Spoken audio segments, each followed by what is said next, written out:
All right, let's take a look at Marco Rubio. He sits Secretary down Rubio, thank you so much for sitting down with me. with Politico at the NATO summit.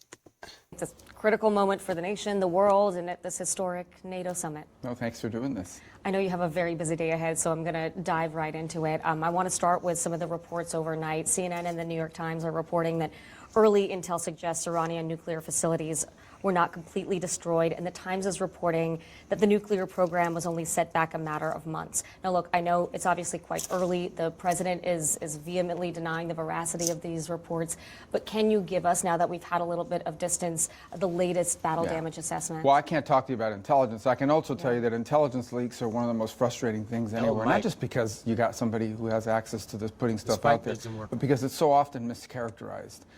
An intelligence report, for anyone who's ever seen it, sometimes is an assessment. Some analyst will make an assessment, or analysts will make an assessment. And in these leaks, what you typically have is someone who read it and then leaks it to the media, giving it the spin and the angle they want it to have because they've got some purpose. Embarrass the administration, they were against the action, whatever it may be. Let me tell you this. The Iranian program, the nuclear program today, looks nothing like it did just a week ago. The program today has been set behind significantly from where it was a week ago. It is in far worse shape today than it was a week ago because of U.S. actions and because some of the actions the Israelis took. So the bottom line is they are much further away from a nuclear weapon today than they were before the president took this bold action. That's the most important thing to understand. Significant, very significant, substantial damage was done to a variety of different components, and we're just learning more about it. Understand that most of the damage that occurred here in Fordo occurred deep underground. That's why we use penetrator weaponry to do that. So that's why I hate commenting on these stories, because often the first story is wrong and the person putting it out there has an agenda. And I would say that story is a false story, and it's one that really shouldn't be re-reported because it doesn't accurately reflect what's happening here. Do you have a timeline for when you will have a full assessment of exactly the damage that was Well, that's a difficult. This is a very unique target set because basically you drilled a hole into the ground with 12 incredible bombs and then went 300 feet into a mountain. So I don't think we're going to be sending anyone down the hole anytime soon into those mountains. So suffice it to say that we are very confident. And by the way, it's not just me saying this. The director of the IAEA, this is the line he used the other day. He said, the Iran nuclear program looks, there was before the attack and after the attack, and they're dramatically different things. That's his line, and he's an expert at this, not mine. So, but the most important thing here at the end of the day is they have less capacity today than they did just a week ago to rapidly produce a nuclear weapon behind the world's back and threaten the world. And the president deserves a tremendous amount of credit for taking this bold stand. And these pilots did something extraordinary. They flew halfway across the world and dropped 12 munition bombs perfectly down a ventilation shaft and did the world a great favor. These pilots did an incredible job. I mean, I'm blown away by it. Science fiction stuff. I mean, you don't believe really it's possible, remarkable. but what they did was remarkable. I mean, look, you know as well as anyone that you have a base that is extremely skeptical of foreign entanglements based on classified information that can't be shared with the public. They've lived through the government saying, trust us, and then that not going so well. And it's a reason many of them voted for President Trump as a rejection of the Bush-era foreign policy. Can you speak in more detail to those voters about why you are so confident that this significant damage has been done here, especially since we're seeing some of these contradictory reports? Some of it is on open source because of Maxar and other technologies that are showing you the pictures. So in Esfahan, there was this conversion site, which is how you turn this metal into something that's useful. That's wiped out. You can rebuild anything that's destroyed. You could if you wanted to, but it's completely wiped out. And so they can't do that today. Beyond that, all of the support structures around it as well. In Natanz, which is also an underground facility, that had already been destroyed. Basically, the Israelis have put a lot of damage on it.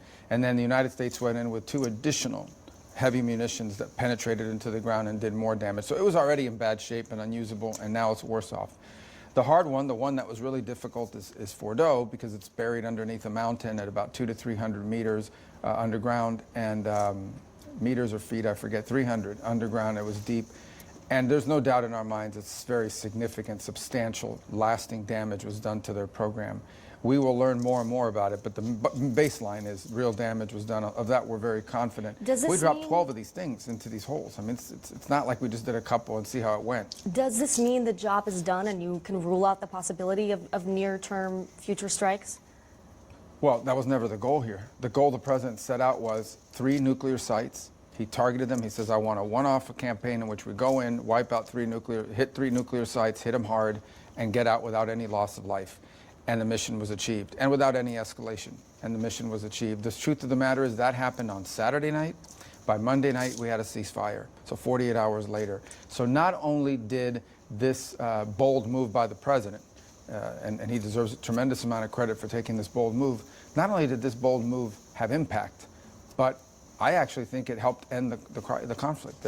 It allowed Israel to say, okay, now the objectives that we wanted to see out of this operation have been achieved. And I think the president deserves a lot of credit. He had a defined mission. Said, this is what we're going to do. We're hitting 3 targets. We're not hitting regime people. We're not trying to overthrow the government. We're not looking to invade. We're going to hit. Our problem with Iran is with the nuclear program. We're going to hit the 3 sites that we've been negotiating over, and then we're going to move off the mark. And so that's to what we the did. Americans that are concerned about where this is going, can you give them some assurance that this is it, that we're not going into a war with Iran? No, the president's made clear he doesn't want a war with Iran. Right. So there's no war with Iran. What there is Americans have war with Iran obtaining a nuclear weapon. Oh my goodness, man, I look really good. It's great to see. Americans have an issue with Iran obtaining a nuclear weapon. So there's no war with Iran. It's a war with Iran obtaining a nuclear weapon. By the way, Iran wouldn't want a war with the United States. I believe Iran has been significantly weakened since President Trump got back in office, because President Trump imposed sanctions on Iran's oil, which is a big factor for their economy. It's made them weaker. Also, Israel has done their things as far as hitting targets in Gaza, Hamas targets in Gaza, also hitting Hezbollah targets in Lebanon, and obviously hitting targets in Iran. And then, we came in there and hit targets in Iran as well. And so there's no war with Iran. And it's very interesting. I've been seeing people saying that, World War III, like we're going to get into World War III. Like, it doesn't seem to be that type of escalation. It doesn't seem like Russia's interested. It doesn't seem like China's interested in a third world war, especially for this reason. Definitely not to go nuclear for this reason. We've made ourselves very clear. We don't want Iran to have a nuclear weapon. In fact, a lot of Iran's allies, I assume they haven't retaliated because they don't want war with the United States, nor do they want Iran having a nuclear weapon. Iran, sometimes I feel like Iran acts like the teenage child with too much power or too much money. Very immature. Iran acts like an immature country. They go out and they do these terroristic. They do these terroristic acts, and they expect to get a nuclear weapon. It's like, with great power comes great responsibility. We don't want you to have that type of power. Iran. He's not looking for a war with Iran. In fact, he's still looking for a deal. Well, not wanting a war and getting entangled in one or two. Well, look what things, happened. right? I mean, we basically flew, like I said, halfway across the world, dropped these weapons on 3 key sites, pulled away, and we were done. It showed tremendous amount of strategic patience by the president to do that. He clearly defined the goal. He delivered on it in the limited way that he had defined it, and then we moved on. We didn't look to escalate. In fact, we looked to de-escalate. You saw they did an attack on one of our bases after warning us that they were going to do it. Nothing happened. President didn't respond. A few hours later, we have a ceasefire. and the war is over. Now, the ongoing problems with Iran remain. It's the regime. If the regime wants a civil nuclear program, we can negotiate that with them. If what they want is a nuclear weapon, that's not going to happen. And I think the president has proven that he's willing to act when he says he's going to do something. Regime change. Okay, some people in your party really want it. Some people really don't want it. The president has posted about it, causing a little bit of confusion about where he's at on this. So where is the president at? Where is the administration at on regime change? There should be no confusion about what the president said. What the president said is, if the regime in Iran wants to keep spending money on terrorism, keep spending money on trying to get nuclear weapons, keep spending money on rockets to attack Israel, and not develop their economy or help their people, maybe there will be regime change because the people of Iran are going to get sick of them. It'll come from within, though. Yeah. That's not something that the U.S. it's not on the table for the U.S. to get involved in that. No, listen, the world is filled with regimes I don't like and the president doesn't like, and a lot of us wish didn't exist. The United States' job is not to go around and set up governments for every country.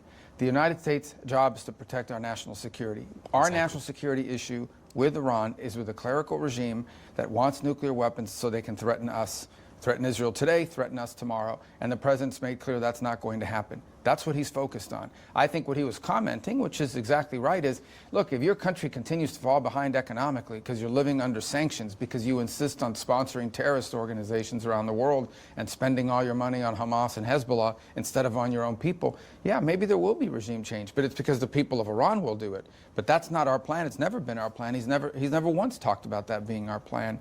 The plan here was very simple. Hit the 3 sites, the 3 nuclear sites, and get out. And he did it. No loss of American life. We lost, tragically, more Americans died evacuating from Afghanistan than were killed in this operation, because the number in this operation were 0. Let's talk about the ceasefire. As of now, while we're talking, this situation is so fast-moving.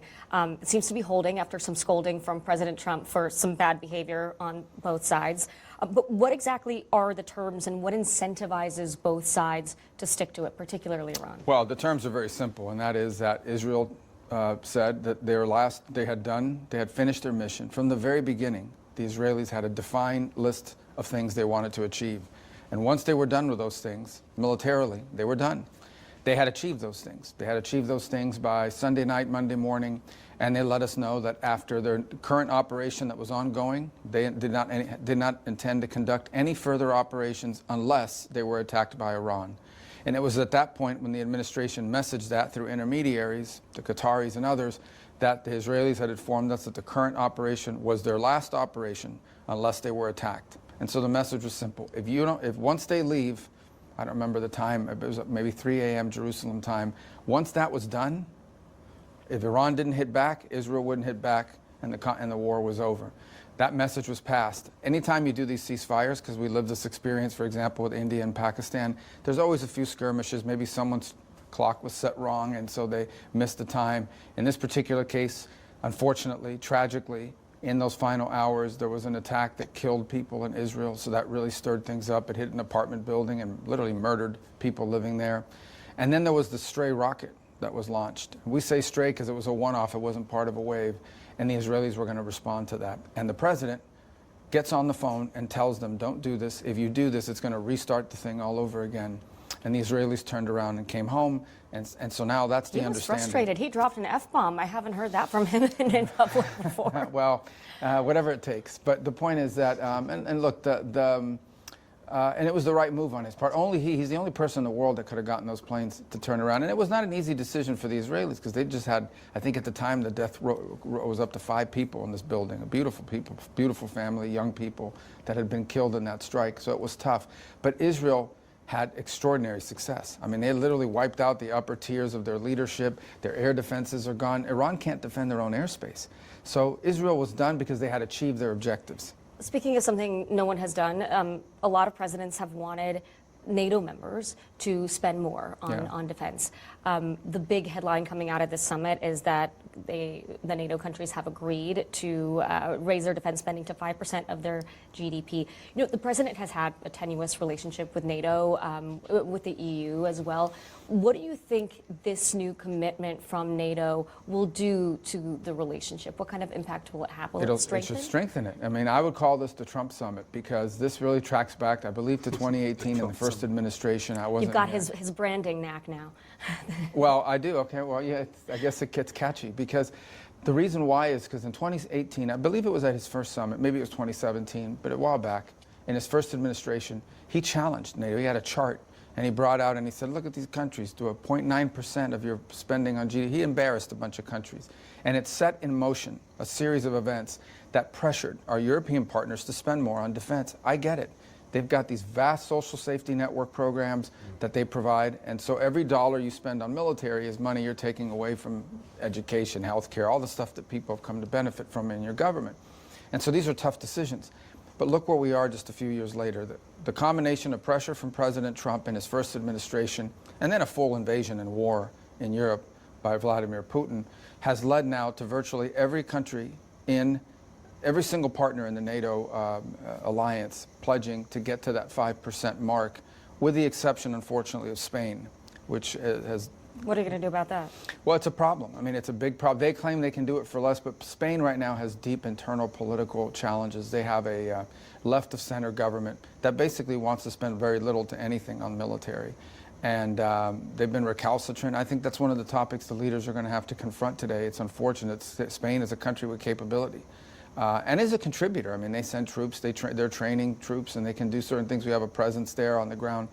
But I don't think that the agreement that Spain has reached is sustainable, and frankly, it puts them in a very tough spot with regards to their other allies and partners. So NATO, I think, has the chance to be, if everybody lives up to their commitment, it's going to be a much stronger alliance with more capable partners, and frankly, allow the United States to still be a vibrant, strong member of it, the biggest member of it, but also reallocate resources to other parts of the world without taking away from the strength of the alliance. Another big moment today, the president will be meeting with Ukrainian President Zelensky. Right now, things only seem to be getting worse in that conflict. Recent weeks have seen some of the deadliest attacks on Ukrainian civilians since the war broke out. You've been part of these high-profile talks with Russian officials. What more at this point is the administration doing to apply more pressure on Russia here? Well, I don't think the term is, a lot of people like to say about... Well, it's very, very unfortunate, you know. I mean, I don't understand it. I don't really get it. If I'm not mistaken, what they're doing in Ukraine is they're forcing conscripts to go and fight the war in Ukraine. So if you're a citizen in Ukraine, why not migrate? Even if you are poor, why not migrate and get yourself out of a war zone? Why not leave Kyiv? Why not move west? Like, migrate, even if you gotta walk. Like, what? I don't understand it. Like, I understand that there's been mass migration outside of, you know, Ukraine, but I don't get why it's like, yo, civilians were hit, and it's happened every single week, and it's like, yo, what are the civilians doing? Like, why don't you move? I understand it because it's their home, but it's like, goodness gracious, dude. Pressure on Russia. Our sense of it is that the Russians are going to try to achieve in the battlefield what they've demanded in the negotiating table, which is certain territories at their administrative lines and the like. We think it's going to be a lot harder for them to achieve that than they think it's going to be. The truth is that in this year alone, since January, over 80,000 Russian troops have been killed just since January. I think you compare that to the Ukrainian numbers are far less, so the death ratio is very bad, but Putin keeps feeding into the war machine. We'd like this conflict to end. It's bloody, it's destructive, it's nonsensical, but nonetheless, they have not shown a willingness to move forward. So we're going to continue to engage. The president's going to continue to engage. Look, Will he? Because he said before he might walk away. Well, engage in the sense that there's an opportunity for us to make a difference and get them to the table. We're going to take it. He wants to see this war end. A lot of people are saying put on more sanctions. Now, Congress is working on that. You know, Lindsey Graham has a bill and others, and that may happen. You know, we've talked to them about how to frame it, how to structure it, because ultimately we think it needs to have enough flexibility for the president to be able to impose sanctions. And we haven't taken off any of the sanctions that we have on. All the Russian sanctions are still in place. I think what everybody has to remember, however, is that the minute we impose sanctions on Russia, if we did what everybody here wants us to do, and that is come in and crush them with more sanctions, we probably lose our ability to talk to them about the ceasefire. And then who's talking to them? Because they don't talk to anybody else in Europe. They don't talk to anybody else in the world who is on our side of this thing and views it the way we do. So I don't think the president will know the right time and place in which he may have to do that. He has said he may have to do that. But if he does it, you're almost admitting that this is not going to be negotiated anytime soon. So he wants to give it every opportunity to have influence over the Russian Federation towards a ceasefire. And that's the option he's trying to preserve, because it's the option of peace. One thing I find remarkable about this administration is the ideological diversity of President Trump's cabinet. And I'm curious if you could bring us into the room for a moment about sort of the breadth of opinion, especially on this issue, but in general, you have a range from hawks to isolationists. Like, where do you see yourself on that, and what are those conversations like on the inside? No, well, on the inside, there's only one president of the United States. I find it curious when people argue as if somehow this is some coalition government and we all get a vote. There's only one vote here. The President of the United States is the commander-in-chief. I do know he likes to hear, a diversity well, that's of different. opinions, So people right? will give you their opinions, Yeah. and obviously you can give opinions, but ultimately there's only one decision. And so our job internally is to provide the President the best opinions that we may have, the best ideas that we might have, opportunities, and also, if somebody's bringing up information that we think is not accurate, challenge the accuracy, things of this nature. Is there healthy debate? Yeah. One of the great things is that most of the people, at least on the national security front, have known each other for a long time. I've known John Radcliffe for a very long time. I've known the Vice President for a very long time. I've known the Chief of Staff for a very long time. I've known Pete Hegseth before all of this. So we've known each other all, and so we have a very good working relationship. Steve Woodcoff is from Miami. I know him very well. He's from New York, but we obviously, everyone from New York is now from Miami. The Miami-New York connection is pretty tight these days. And one of the great people in the world, too. And so I think, but ultimately, once the president makes a decision, his instincts are uncanny. And we have to appreciate that that's one of the things the people of the United States voted for, is a president who has incredible instincts about the right thing to do. And our job is to operationalize. I want to give President Trump credit for his instincts. However, I really put this out there. I think the reason why, what's his name?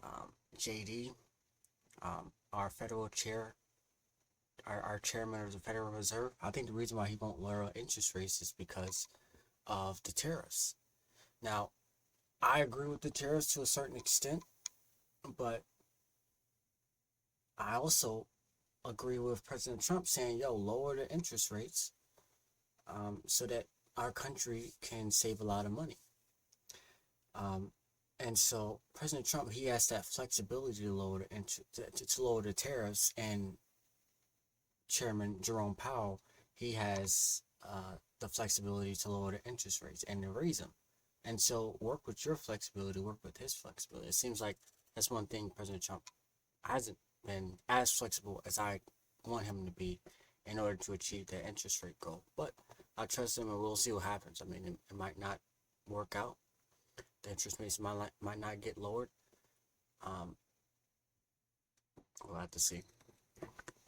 That when he says, this is the direction I want to go, our job is not to spend all day trying to change his mind. Once he's made a decision, our job is to go out and make sure the president's orders are executed on. That's the way administrations work. When administrations fail is when you're filled or surrounded by people who don't agree with you, and so no matter what the president orders, spend their time trying to undermine him. We have a president who's been elected. He's been very clearly, as clear as anyone who's ever been elected, outlined what his views are on everything, including foreign policy. That's what the people of our country voted for. That's how our republic works. And our job is to go out and operationalize, execute on the president's vision based on really uncanny instincts. Well, and I think that's one of the reasons that you have been given quite a lot of roles in this administration. Yeah. Look, no offense to these guys, but I have seen the before and after pictures of Secretary of State Blinken and former NSA Jake Sullivan. They don't look so hot at the end of all of this. And they were each doing one of those jobs. I mean, there are a lot of people that are saying, how on earth are you wearing these two hats? And what are the trade-offs that you have to think about? There really isn't. I mean, in many cases, you end up being in the same meetings or in the same places. There's just one less person in there, if you think about it. The two jobs really do overlap in many cases. Obviously, there's the function of running the agency of the Department of State. But what I find myself in many cases doing is when a lot of people would come to Washington, for example, for meetings, and they'd want to meet with a national security advisor and then meet with me as Secretary of State. Now they can do both in one meeting. The same with when we're around the table, for example, in the Situation Room. There was a chair for the National Security Council, one for the State Department. Now they're both there. Are you doing more time at the White House than traveling abroad? Well, Like, when where- there's a conflict, yeah. Yeah. I mean, and so what we've had over the last couple of weeks is we've known that there might be something breaking out in the Middle East, and then we had to manage our role in it. So yeah, you spend more time there in that regard. But I go to the State Department almost every day because we have a lot of bilateral meetings with foreign ministers that are coming to town. So I go and see them over there. Well, and the but it's pretty NSC has seamless. changed a lot under you, and I think a lot of people know what the Secretary of State role is, but how do you envision, what does the Marco Rubio NSC look like? Well, it's not the Marco Rubio NSC, it's the Donald Trump NSC, and what its job is to coordinate the agencies to execute the president's mission. So it's the conductor of an orchestra. The NSC doesn't play the clarinet or the flute or the violin. Its job as the conductor is to make sure that everybody is playing the sheet music based on their instrument. And so you coordinate the different elements of our government depending on the issue, the national security issue. So if it's in this case, what's happening over the last couple of weeks, it's making sure the Department of Defense, the Department of Treasury, the Justice Department, all the different elements of government are represented around a table, and each of them have a piece or something they're supposed to be executing on and are doing their part. But ultimately, the ideas and the execution comes from the individual agencies. The job of the National Security Council is just to coordinate that, to ensure that all of the agencies are working together and doing their part of the broader strategic plan. And and we have a great team at State too, so it kind of works seamlessly. It's worked very well so far, and I think the outcome proves it here with regards to what we've seen with Israel and Iran. And on that metaphor, I'll let you go to your conducting. Thank you so much, Thank you. Secretary. I really appreciate it. Thank you. Thank you.